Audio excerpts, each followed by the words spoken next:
télévision Futurs Médias mbokk yi ñoo ngi leen di nuyu bu baax a baax di rafetlu ni ngeen àndee ak suñu programme fas yéene ànd ak yéen ci xibaaru timis yi da ca gën a fës bokk na ci dogal bi bàyyi ko ci gouverneur bu Ndakaaru jëm ci di tere ci réew mi ay moto ak i jakarta ak i vélo yu yàbbi nit di def transport en commun loolee ñi nga xamante ne ñi ñoo ciy liggéey ne bako dina jafe ci ñoom reportage boo xamante ne ñi def nañu ko fa di xam ne daal lu bari ci seenu liggéey ak seen teraanga ci la ñu ko wékkee ba tax na kon ngir ñu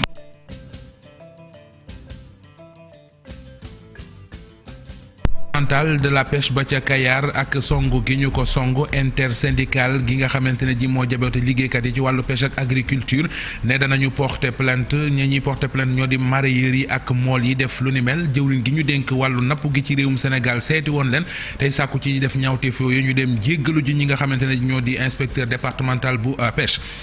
diwaanu Touba lu toll ci juróomi tonnes yi produit yoo xamante ne ji baaxul moom la ñu dajale keroog daal di koy lakk mu doonoon ci teewaayu gendarmerie nationale waa service d'hygiène ñoo ko def la ñu dajale lakk ko di produit yu baaxul njëgg xayma nañu ko ci juróom-ñaari millions.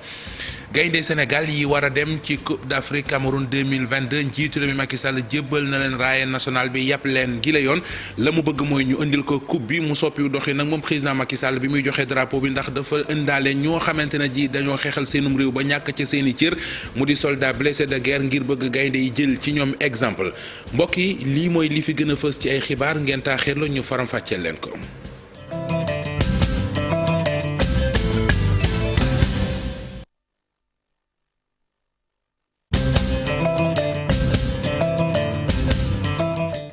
Alassane Sall gouverneur bu Ndakaaru génne ab communiqué boo xamante ne ji da cay fàttali yoon ak ni mu war a doxee ci Sénégal ñeer aaye fi moto yu yabi nit di def transport en commun wala ay vélo ba lu ni xeetoo ñu xam le ne ni ñu koy teree ci Ndakaaru képp koo xamante ne def nga ko ay daana ngi lay yot moo xam ci wàllu yoon wala ci wàllu administration ñu teewlu ko moom gouverneur bu Ndakaaru di Alassane Sall ci micro Cheikh Diop. nanguwuñ ko fii c'est illégal ci capitale bi. ca duñu seetaan aussi muy ñëw di fi am ni mu fi mel nii li ko waral nag ñëpp xam nañ ko mooy fan yi ñu génn gis nañ ni moto yi commencé na bëri ci circulation bi et ñu ci bëri ci ñoom dafa mel ne dañuy def transport en commun gis nañu également que ay agression yi nga xam ne day am ñi koy def ci moto yi la ñuy dugg gis nañu également que ñiy dawal moto yi ñu ci bëri ci ñoom duñu respecté li nga xam ni moom mooy code de la route mais livraison bi kenn terewu ko kenn bañu ko ku yor sa moto également di dox sa soxla kenn terewu kenn bañu ko li ñu bañ daal tere ko mooy transport en commun ci moto fii ci biir Dakar ndax police ak gendarmerie nañ ci taxaw liñ ci war a def ñu def ko. mu di dogal bopp ñi nga xam ne ñoo yor seeni moto di ci yabi nit di ci am dara nee nañu jëfe ko dana jafe ñi ngi ko wax ci reportage bi ñu Cheikh Diop defal ci diwaanu Parcelles Assainies. ci barab bile la ñuy toog ngir xaar li nga xam ne moom moo di ay client ñu nekk ay dawalkatu moto taxi file ci Parcelles Assainies la ñu nekk activité wile ñu daal di koy aaye gouverneur bu Dakar daal di jël dogal bu ni mel waaye mel ni ndaw yi daal di nañuy lettu ay dégguma. dañ fi indi beneen problème parce que xam nga teg-teg yi dañu daan seen doole yaa ngi dégg liggéey moo leen fi indi waaye léegi Sénégal léegi fekkente ne maam da nga ñëw da nga wut jënd sa wut sa xaalis jënd sa matériel léegi di liggéey léegi noo doo fa liggéeyee. pourquoi loolu lu ñu wax ne doo fa liggéeyee. arrêté bi sooy boobu ñu jël ko teg ko ci 3 li parce que nit ñi fi nekk dañuy liggéey. voilà parce que ba noonu moo na wax loolu quoi léegi nag mu nañu wut këyit yaa ngi dégg ku ci amul këyit doo daw. yow dëkk mënul nekk ay nit nekk fa joxoo leen liggéey ñu créé seen bopp liggéey nga war leen accompagner bu loolu mënul lay am mais ñi réglementé affaire yi teg ko si yoon moom moo ëpp solo que li ñuy def naan dañuy arrêté affaire bi ñu ko arrêté. Babacar Signaté aw client la woo xamante ni nag tàmm na jël mbir mu ni mel moom mi le sax àndul ci boobule dogal ba tax na itam muy sàkku ci gouvernement bi mu xoolaat doxalin. pour nga jógee fii rek dem à Dakar bu fekkee taxi ngay jël c'est minimum 2000 francs ba 2500 alors que ñii ñoom il te propose juste 1000 francs pour nga dem Dakar peut-être da nga fay àgg en 10 minutes 15 minutes maximum àgg nga Dakar donc tu vois un peu je pense que loolu solution la boo xam ne ça permet aux gens ñi nga xam ne ils sont très mobiles par jour ñu mën a vaquer tranquillement à leurs occupations et ça permet aussi d'économiser de l'argent. ndaw yi de ginnaaw jokkoo ak ñoom ñu xamal rek ne amuñu liggéey financement itam naka noonu ba tax na itam fi nga xam ne fa la ñu taxaw mu ñeel dogal wile duñu randu benn yoon. service départemental de la pêche bu Kayar ak ni ñu ko def mu di song ko caxatee ko loole intersyndical gi jaboote ñi yëngu ci wàllu napp gi ak it aquaculture nee nañu dañuy porter plainte ñuy porter plainte mooy mareyeur ak mool yi ñuy tuumal ne ñoo def jëf ju ñaaw jooje ci woyule wàll jëwriñ gi ñu dénk wàllu napp gi di Alioune Ndoye demoon seeti leen ba sàkku sax ci ñi def ñaawte fi ñu dem jéggalu ji inspecteur dem kon jéggalu ji inspecteur départemental bu Kayar bi ñu jàpp ne loole dafay delloo si rek ci wàllu code de la pêche bi ak code de la pêche bi ak la ci am Aminata Mbare Sow. image yi nga xam ni image yu amateur la di wane saccage bi nga xam ni am na fële ca service départemental de la pêche bu Kayar li waral mer nappkat yi ak mareyeur yi ci gox googule mooy dafa am benn espèce jën boo xam ni dañ ko jàpp waaye inspecteur bu fa toogal service de la pêche ne mënu leen jox certificat sanitaire ngir ñu mën a jaay espèce boobule. article ba nga xam ni article 38 la mu am ay tere yoo xam ni fañ mandargaale jën ba nga xam moom lañu war a napp Sénégal. ci jën yooyu nag mu bokk ci jën bañ naan tallaar ñu toog suñuy naataango gis ni dañoo teeral tallaar yoo xam ni yées na 70 centimètres maanaam moom la sart bi wax ñu jàpp ko bañ ko jàppee ay mareyeur parce que du waa Kayar gépp ak ay mool dem fekki service ba song ko am nuñ fa yàqate bu ñu jàppee jën mu toll noonu ba war ko yóbbu duñ ko mandargaalee këyit bañ naa certificat de salubrité pour mën a génn Kayar ba ñëwee ñu gàntali loolu ñu dellu dem waxtaani loolu ca àjjuma ja la keroog le 31 décembre bañ fa yeggee dellusiwaat ñëw song service bi yàqate bureau yi fa des ñu delluwaat ba timis ñu ñëwaat yàqate logement ka nga xam moo ñu fa nekkal di chef de départemental ba. lii nag mu ngi xewee diggante alxames jàpp aljuma ministre bi ñu dénk lépp lu jëm ci wàllu napp gi ci Sénégal di ñaawlu sabotage yooyu la. damay ñaan acteurs yi nga xam ne dañu def loolu déjà vraiment ñu excuser wu ci loolu par rapport ak ñi nga xam ne tey yàqul la nañ ci parce que loolu rafetul te du jëfin boo xam ne mën nañ ko tolérer donc bu jafe-jafe amee yow napp nga loo xam ne jàpp nañu waroo ko napp mën nga ci am say explication waaye du ci doole nga koy imposer du loolu am na ñu koy respecté ci biir Sénégal am na ñoo xam ne fi ñu toll nii respecté wuñ ko kon damay ñaan acteurs yi ñu delloo si en tout cas dellu ci li nga xam ne loolu la yoon wax boo amee looy ñaxtu wax ko ñu ngi koy wax ñun loolu lañ fi nekkee. ñii di inspecteur de la pêche ñu jàpp ni lii du guléet dañuy faral di am ay attaques yu ni mel te loolee jàpp nañ ne li koy waral mooy application réglementation bu code de la pêche wax. loolu itam ca Mbour mais ba tey syndicat bi nekk kon ci lii xew nii il faut ñu taxaw te mu dàq benn. ñoom intersyndical bi boot travailleurs de la pêche et de l'aquaculture fas yéene wéyal xeex dile ndaxte nee nañu daañu déposer à plainte ngir ñu déglu ñi nga xam ni ñoo amal saccage bi lee foofule ci service départemental de la pêche bu Kayar. service d'hygiène ba ci diwaanu Touba dajale na fa lu toll ci juróomi tonni produit yoo xamante ne ji waree su ko jëfandikoo nañu def mooy dajale ko àndandoog sandarma yi lakk lépp li ngeen di gis nii ak njëgam nee nañu xayma nañu ko ci juróom-ñaari millions ci atum daaw ci lañ ko dajale ñu ànd ci ak Pape Balla Gueye.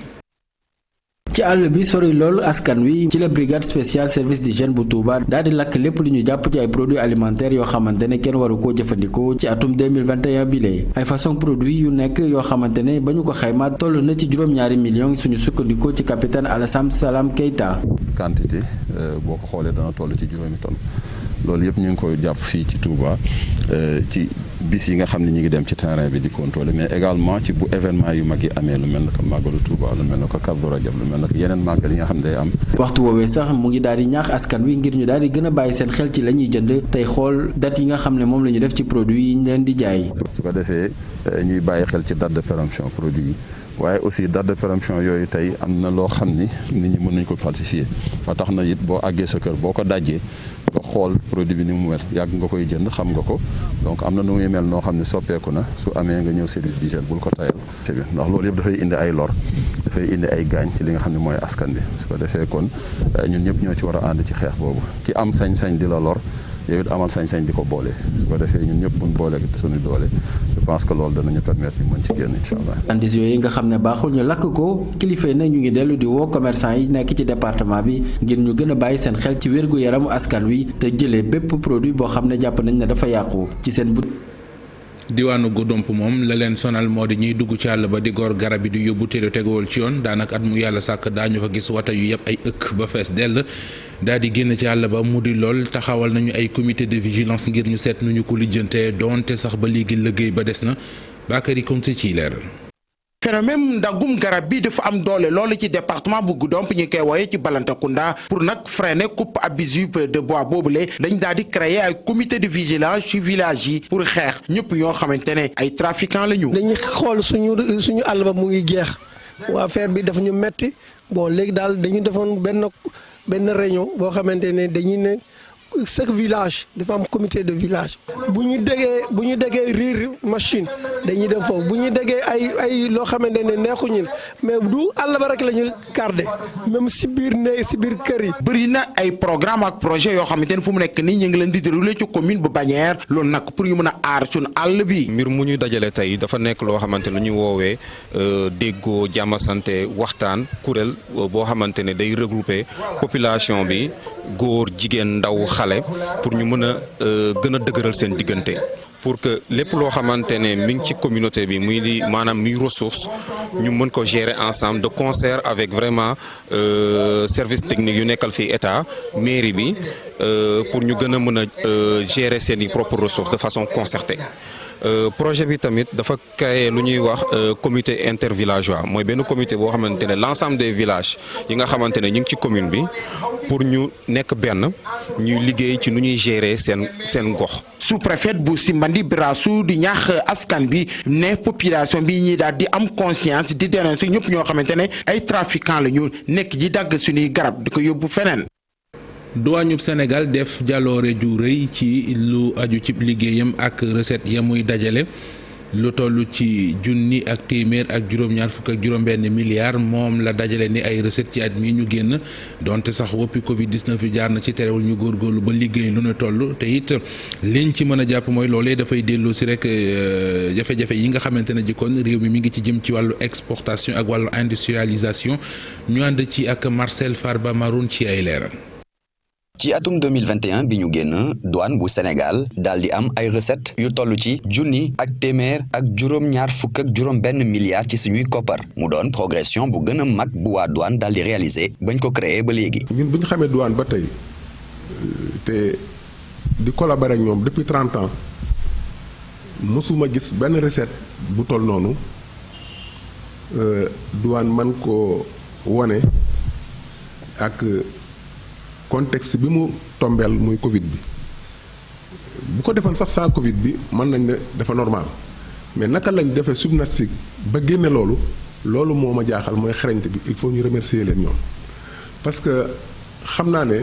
su fekkee ne Covid bi amul ay 1000 yooyu ngay wax ay 2000 nga ma lañ lay war a wax. waaye bu ñu seetee ba seet chiffres yi day wane ne exportation yi ak sax lu jëm ci industrialisation daa néew ba léegi. ci réew mi. dëkk moom bu recette douanière yi di yokk rek mooy wane ni ci biir réew mi lu bëri defuñu ko ndaxte liggéey moom douane lu muy indi yëpp mooy matériel ou marchandise bu jóge bitim réew bu jaaree ci douane dañ koy fayloo taxe yooyu nag fii ak mi ngi gën a bëri mooy liy jóge bitim réew bari na te comme sénégalais yi du ñu yokk bu mag luy jóge bitim réew bu yokkee lu bari rek mooy li ñu doon jël bitim réew. waaye li ñu doon defar ci biir réew mi wàññeeku na te li ñuy defar ci biir réew mi nag bu wàññeekoo du yem ci wàññeeku kese mais day wàññi liggéey bi day wàññi activité bi. objectif année 2021 bi doonoon junni ak ñaar fukk ak benn milliard ci suñuy koppar loolu waral buñ ko xaymaa ñu gis ne douane jot na am téeméer ak juróom fukk ak juróomi milliards ci suñuy koppar bu ëpp 92% recettes yooyu nag mu ngi jóge ci système bu ñuy tuddee gestion automatisée des informations douanières et des échanges ñu gën ko xamee ci système gaynde kuréel gi ñu dénk jokkoo gi ci l'armée bu Sénégal mu di direction information relations publiques des armées di DIRPA am na njiit lu yees colonel Alexis Grégoire Vasse lay wuyoo newoon inspecteur technique ca état-major de l'armée de terre moom la ñu kon dénk léegi DIRPA mu wutu fa colonel Mactar Diop mi nga xamante ne ji des ko woo ci yeneen yitte bëccëg bi ñu jagleel baraay mu di loolee nga xamante ne ñi yàlla muur seeni bët ci la ñuy sukkandiku ngir mën a liifantu mën a jàng bëccëg boobee kon tey jii la ñu ko màggal ci réewum Sénégal ñi nga xamante ne ji silmaxa lañu lu aju ca nañu cay doxalee ak it njàng mekk lim leen di jariñ ak lañ ci bëgg ngir ñu gën leen ca taxaw dañ ci ànd ak Cheikh Anta Diop. ñu ngi fii ci école Serigne Assane Fall ñu tabax fi ab classe boo xamante ne ci atam 2018 ba léegi ay élèves silmaxa la ñu indi fii di leen waajal di leen jàngal ci technique méthode Braille ci méthode Braille bi ci la ñuy bind di liifantu. INEFJA mënatul jël xale yi silmaxa yëpp donc pour ñu mën koo tas ci dëkk bi xale yi am possibilité pour jàng ay tubaab dañoo tabaxal classe ci école bu ñu ñaan Serigne Assane Fall di Kawsara Fall ñu fay tàggat xale silmaxa yi mais foofu tàggat bi ñaari at rek lay doon après ñu delloo leen ci classe njaacaar yi ñu mën a jàng ak ñoom mais balaa ñoo dem dañ leen di tàggat fii ba pare. lu jëm ci wàllu méthode Braille bi de am nañ ciy jafe-jafe ndaxte nee nañ matériel bi lu ci bëri bitim réew lay jógee waaye nag fii ci réew mi daanaka dajalewul élèves silmaxa yi. taxawaayu nguur bi mooy ñi ngi koy sant parce que mi ngi ciy def jéego yu am solo wante nag des na. parce que comme matériel bi bëriwul te gaaw na yàqu dañ koy ñaan rek mu yombalal ñu indi bi fii ak xool naka lañ koy jéem a defaree fii tamit da ci am solo mu jàppale ñu aussi ci yeneen matériel boo xam ne bu dul tablette bi rek. directeur école Serigne Assane Fall dalal fi classe bi ñuy waajale silmaxa yi moom de nee na élèves yi de ñu ci bëri bu ñu noppee ci classe yi lañ leen ni boole ak njàccaar yi. bu ñu demee ba école di tëj dañ leen di càmbar dañ leen di natt ay évaluation bu leen nattee. léegi nag résultats yi nga xam ni moom la càmbar bi génne dañuy gis ni ñii mën nañoo dem CI ñii mën nañoo dem CP ñu yóbbu leen CP am na ci koo xam ni daaw fi la nekkoon mais directement la dem CE2 te bi mu demee foofu il a eu la meilleure moyenne. ba tax na sax ci examen yi ñu génn daanaka am na élèves silmaxa yoo xamante ni am nañu résultats yu baax ci entrée en sixième ak. xewita ngi wu ñu seetlu léegi ci réew mi mu di fàq bu njëkkoon ci taalibe yi donga daara yi lañ ko daan seetlu léegi nag ay mag yi jëmm la ñuy xëy ne gisuñu leen dañoo dem seen yoon ba mu yàgg ñuy soog ne feeñ na ana lan mooy waral nit di yegg ci foo xamante ne ji fa mu dëkk du fa mën a toogati day dem wuti feneen am piix ak aafiya laaj nañu ko sociologue bii di Khalifa Ababacar Diagne ñu déglu tontom. fàq dafa nekk phénomène boo xam ne nekkut lu bees mais nag jamono ji dañuy faral di nemmeeku ay cas de disparition yoo xam ne ci fàq lay mujj. parce que jeunes yu bari dañ koy def topp seen nafsaayu bakken duñu rencontrer après inconvénients yi am ci biir ñi ngi koy def ba pare lu ci bari dañuy mettre mal seen parents yi après parce que mauvaise image la envers eux. peut-être xëy na buntu xataal beeg yooyu noonu mooy tax muy fàq. d'autre part aussi xam nga nit booy dañuy bëgg am liberté ba nga xam ne bëgguñu seen parents yi di leen bàyyi xel ak affaire yooyu noonu léegi dañuy fàq dañuy def soi-disant fàq fekk du fàq dañuy dem def seen i yëf ba pare doogee dellu si tôt ou tard nañ dellu si ndax fàq boobu noonu c'est temporaire quoi. fàq googee nag mu nekk loo xam ne lu xaw a diis la bu fekkee ni ci xale bi la wala sax ci adolescent bi la ndax la mu ëmb moo diis. loolu heure bu amee fii ci sunu réew li ñuy njëkk a xalaat mooy nit ki de. ndax dafa disparaître maanaam dafa dem rek kenn gisu ko wala nit ki ndax dañ ko siif ci wàllu jël ko yóbbu ko feneen loo xam ne dafa waroog coobareem wala ñu ne nit ki de ndax faatuñu ko ndax amul lu ko dal. la koy déclencher nag moom bari na. li ko waral nekk souvent ay métit la yoo xam ne mën nañu la ko teg physiquement wala mën nañu la ko teg moralement wala psychologiquement yow nga koy dund. yow mi koy dund rek di ko métitlu mën na tar boo xam ne da ngay jàpp ne métit bi moom pour nga dindi ko il faut nga jóge foofu dem feneen. mais nag li ci ëpp moom fàq googu nag surtout ci ñi nga xam ne ñoom ñooy jànq su ndaw si li koy gën a indi rek moom moo di bëgg lu ñuy wax ab liberté. boo nekkee ci période adolescence yow dafay am yoo xam ne da nga koy bëgg a def boo koy bëgg a def say waajur. normalement ñoom dañ la koy tere parce que dañuy xam ne loolu da nga ciy gaañu loolu lu lay gaañ la lu baaxul ci yow la yow da ngay jàpp ne lu baax ci yow la ci ngay découvrir mbëggeel ci ngay découvrir sentiment ci ngay découvrir ay liberté. xas ko wala dóor ko bu dellu si comme ni ñu koy faral di nemmeeku ndax li ci ëpp fàq yooyu dafay nekk rek ab fàq yoo xam ne temporaire la moom sociologue Khalifa Diagne jàpp na ni du solution. comme dafa demaloon ci boppam ci coobareem waaye nag ci loo xam ne daf ko metti woon loo xam ne daf ko jaaxaloon loo xam ne demoon na ba moom mënatul dund ci milieu ba mu jël décision jóge fa bu dellu see wala ñu gis ko xalab du li ñu war a def parce que nit ñu bari dañu jàpp ne dañ ko war a xas dañ ko war a xalab. waxtaanee leneen mu di wàllu caada ak wàllu wér-gi-yaram école nationale des arts lëkkaloo ak ONG italienne bii di Como Sénégal amal ay bëccëg yoo xam ne dañu ci seetal askan yi seen wàllu wér-gi-yaram étudiants yi la ñu ko jagleeloon ak personnel bi muy ña fay liggéeyee yéene ji mooy fexe daal ba ñu ëpp ci ñoom kon mën cee jëfandikoo ci luñ dul fay dara bari na spécialiste yu bàyyeekoon fu nekk ci wàllu wér-gi-yaram ñëw kon ngir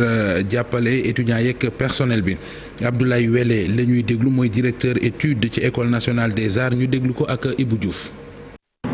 étudiants yu nekk fii ñu nekk ci nga xam ne suufam yëpp ñu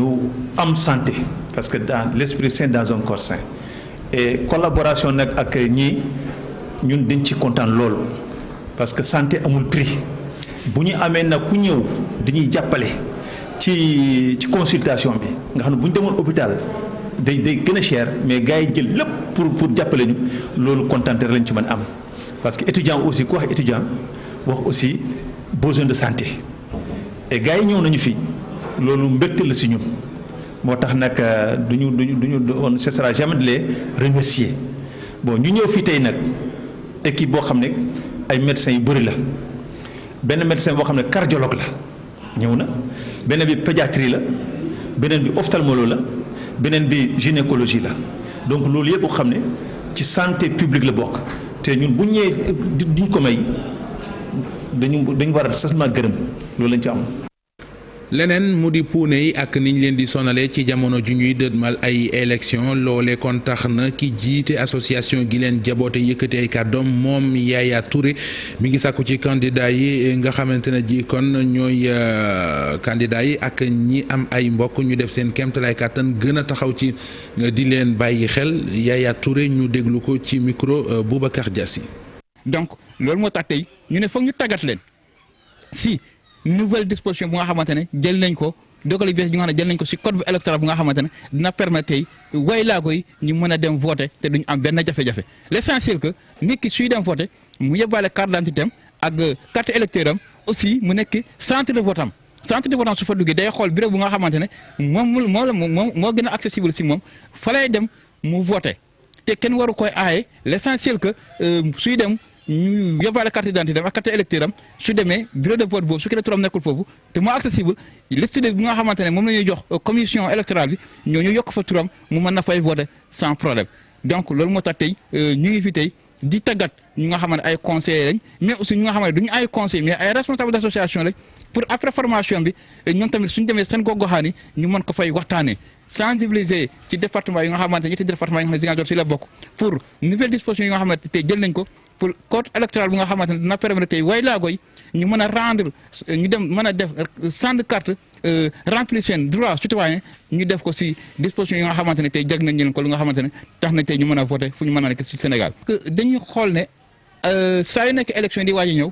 dañuy def xale yi albinos yi wala mag yi pour ñu leen di jël ñu leen di jëfandikoo. wala ñu leen di sacrifier ñu foog ne suñu amee seen traite mun nañ doon buur wala ñenn ñi dañuy jël di génne ay sarax di leen koy jox ñu foog ne sarax boobu suñu leen ñaanee mun na tax ñu doon buur te loolu ñun ñu ngi wax ne ñun ànduñ ci loolu ñu ngi conseil parents yi ñu téye seen doomi albinos yi ñu xam ne albinos yooyu nekk ñoo xam ne dañu war Yaya Touré moo jiite kuréel gi jaboote puune yi ca diwaanu Ziguinchor di ay kàddu yoo xamante ne mi ngi ko yëkkati ginnaaw ci ndaje muñ leen doon tàggate ngir ñu xam ak yelleefu ñi amee laago fàttali ne it am na ay bëccëg yoo xamante ne ji bëgg nañu ko organiser wër diwaanu Ziguinchor ngir sensibiliser askan wi ci wàll wi ak xewit wi. wàllu tàggat yaram ak gaynde Sénégal yi war a dem ci Coupe d'Afrique Cameroun 2022 njiitu réew mi Macky Sall jox na leen raayab réew mi mu di drapeau national ca ndaje ma nag li mu bëgg gile yoon nee na leen moo di ngeen indi coupe bi leneen lu mu ca def te daawuñu ko gis mooy indi ay soldats soo xamante ne ji dañoo xeexal seenum réew ba seeni cër des ca mu wane leneen gaynde ngir ñu xam ne sacrifice bi fépp la war a amee ñu ànd ci ak Habib Faye. bi la yoon njiitum réew mi soppi na mu waxee ak gaynde yi. la mu bëgg moo di coupe bi ñëw fii ci Sénégal ca Cameroun 2021. kon lii des mooy cette hargne de vaincre cette volonté bi nga xam ne mooy tax koo leen dajal duma ko waaye bii waxuma final coupe la ñu wax jébbal na leen raaya gi équipe nationale bu football bi njiitum réew mi Macky Sall yéey yàbbi wax leen ne faaw rek ngeen sawar waaye itam lii di coupe ab jom moom moo koy jël gaynde yi ne dégg nañ li ni mel te itam des nañuy def seen kéem kàttan ba jëfee ko. li ci war moom nañ ko def nañ entraîné comme niñ ci waree après voilà def li ñu war ci terrain bi tamit après lu ñu yàlla may tamit di ko ñaan yàlla mu may ñu ndam rek. moom wane na yoon bi déjà donc dañuy yokk pour bu ñu demee tamit xam nga gën a am jom daal comme ni nga ko waxee. ba tey moom njiitum réew mi Macky Sall di woo gaynde yi ñu roy ci ñi nga xam ne ay blessés de guerre lañ nga xam ne joxe nañ seen bakkan ngir nation bi. maanaam ñi nekk ci biti ñooy gën a sonn sax ñu nekk ci terrain te nag am yaakaar lool ren ji ne équipe bi ñu yàlla may ci xarañ ci njàmbaar ci mën football ñëpp d'accord nañu ci àdduna bi ne bu ñu leen doon teg ñoo jiitoogum balaa ñu dugg ci terrain. am nañu yaakaar ne boo leen demee Cameroun ci Bafoussam wala Douala wala Yaoundé daa ngeen taxawaayu gaynde nag du tiit du daw du dellu ginnaaw. laataa ñuy dem ca palais présidentiel bi équipe nationale bu Sénégal TER bi la jëlee ca Diamniadio ba ca gare bu Dakar eggale ko ak seen bus bu fédération sénégalaise bu football bi ci talaata ji lañ fas yéene jóge ca Dakar dem ca Bafoussam mooy seen quartier général. Habib Faye jërëjëf mbokk yi ne jërë ngeen jëf ci ànd bi ak télévision Futurs Médias foofu la ñu yem ak yéen ci xibaaru timis yi xibaar yi na dellu si waat 20h ci tubaab lay doon ak Fati Dieng jàngeen jëf yàlla nañu yàlla dooli jàmm ñu fanaan jàmm ba suba ak jàmm.